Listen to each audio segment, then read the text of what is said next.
Dan saudara, baru saja kita mendengarkan pengumuman resmi dari Presiden Prabowo Subianto jika besok 1 Januari 2025 pemerintah resmi akan menetapkan PPN 12% khusus untuk barang dan jasa mewah seperti itu. Lalu seperti apa pemberlakuannya kita akan bahas bersama dengan Wakil Ketua Komisi 11 DPR RI Pak Fauzi Amro dan juga pakar ekonomi dari Universitas Indonesia Mbak Telisa Aulia dan inisiator dari petisi tolak PPN 12% Mas Richard Asari.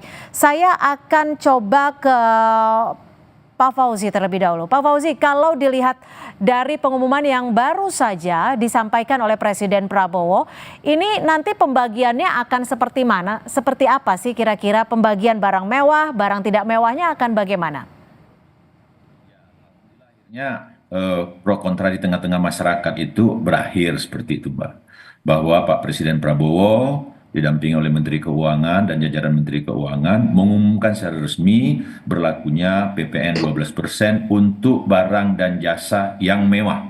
Nah, oleh sebab itu menurut kami beberapa tadi juga ada pernyataan dari Menko Pak Zulhas mengatakan bahwa semua produk-produk dari Indonesia itu tidak dikenakan PPN dan itu PPN-nya 0%. Kita dengarkan pernyataan resmi dari Menteri Keuangan Sri Mulyani yang menjelaskan bahwa kategori-kategori apa saja yang dikenakan pajak baru yakni 12% mulai 1 Januari 2025. Ini artinya hampir sudah dipastikan bahwa barang mewah saja yang akan dikenakan 12%. Saya akan ke Mas Richard kalau gitu. Mas Richard, Anda cukup puas dengan keterangan dari Menteri Keuangan Ibu Sri Mulyani yang menjelaskan cukup spesifik, artinya 12% hanya untuk barang-barang mewah seperti kapal pesiar, rumah mewah di atas 30 miliar rupiah dan sejumlah barang mewah lainnya. Ya, mungkin setengah puas gitu ya, karena kalau kita dengar secara objektifnya, jika itu benar-benar diimplementasikan, ya kita siapa yang nggak senang gitu ya, karena memang benar-benar itu tuntutan awal kita yang dimana kalau memang mau bilang barang mewah dan premium, ya sudah ada di PPNBM dan pakai list yang di sana gitu kan, gitu. Tapi memang kami masih melihat juga gitu ya, implementasinya akan seperti apa, karena ini kan masih press con doang gitu ya. Lagi-lagi kan kita yang bisa kita pegang itu adalah dari dokumen secara resminya gitu kan, seperti apa gitu. Jadi kita lihat sampai besok bagaimana, apakah ada keluar dokumen barunya gitu ya, statement yang memperkuat dari preskon hari ini. Ya jika memang itu benar gitu ya, untuk benar-benar buat barang mewah dan premium, ya kita bisa anggap ini sebagai kemenangan warga sipil gitu ya, karena kita udah hampir 2 bulan ke belakang teriak-teriak gitu kan, kita bikin campaign dan ya memang ada hasil lah kalau gitu. Tapi lagi-lagi kita masih menunggu besok bagaimana resminya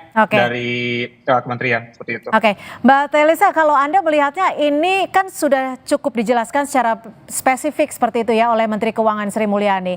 Apakah ini artinya bagian bahwa pertimbangan dari Pak Prabowo dan juga Ibu Menteri Keuangan setelah banyak masyarakat yang bersuara terhadap keberatan PPN 12% atau memang sebenarnya sebelumnya sudah dibakukan seperti ini?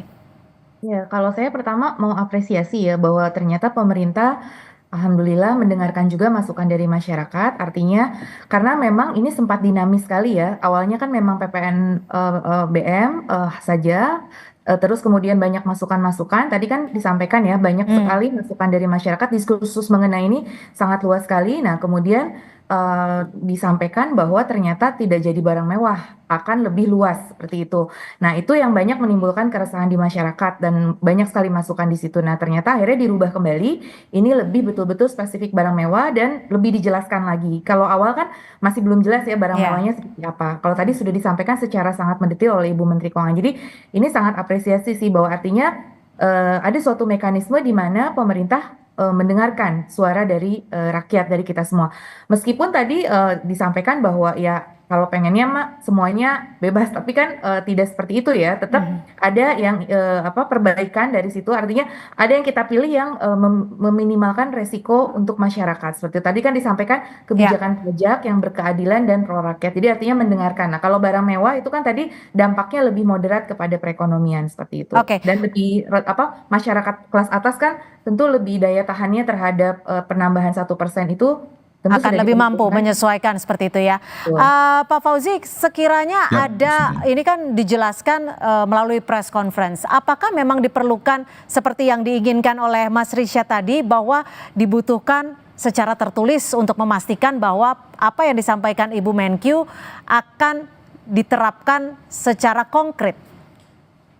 Ya, pertama sekali lagi saya mengapresiasi Pak Prabowo yang sudah menjalankan perintah Undang-Undang HPP nomor 7 tahun 2001 dan saya adalah bagian inisiator untuk pembuatan undang-undang tersebut.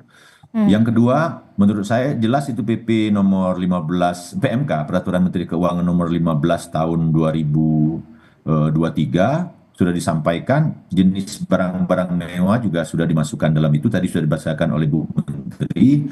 Menurut saya tidak ada yang perlu meragukan lagi karena ini pemerintah Pak Prabowo maupun Menteri Keuangan sebagai ex officio pembantu presiden yang dibawa langsung oleh Pak Prabowo, berkoordinasi berlangsung di bawah Pak Prabowo, sudah menjelaskan secara teknis mana yang kena dan mana yang tidak kena.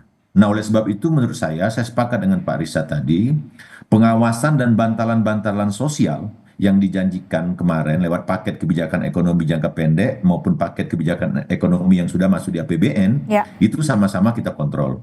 Supaya apa? Supaya menjaga daya beli dan konsumsi di tengah-tengah masyarakat. Dan kami juga mengapresiasi langkah-langkah Pak Presiden Prabowo dan Menteri Keuangan dalam rangka mendengar masukan baik itu dari media cetak elektronik maupun dari netizen maupun dari kawan-kawannya Pak Rias ini, mendengarkan langsung tentang kondisi kalau PPN naik 12% dampaknya seperti apa. Tapi kami berprinsip ini adalah perintah undang-undang dan semua tunduk pada perintah undang-undang. Nah, bagaimana mekanisme di tengah-tengah masyarakat biar terjaga konsumsi dan daya beli? Ayo bantalan sosial yang dijanjikan oleh pemerintah, baik yang 6 paket kebijakan itu sama yang kurang lebih masuk dalam APBN 827 triliun itu maupun paket yang 2 bulan itu yang harus digelontorkan oleh pemerintah. Seperti itu Mbak Cynthia. Kita akan tunggu implementasinya seperti apa. Seperti yang disampaikan Pak Prabowo adalah harapan kita komitmennya harus keberpihakan kepada rakyat banyak. Terima kasih anggota Komisi 11 DPR Mas Fauzi Amro dan juga Mbak Telisa Aulia dan Mas Risyad. Terima kasih atas perspektifnya malam hari ini.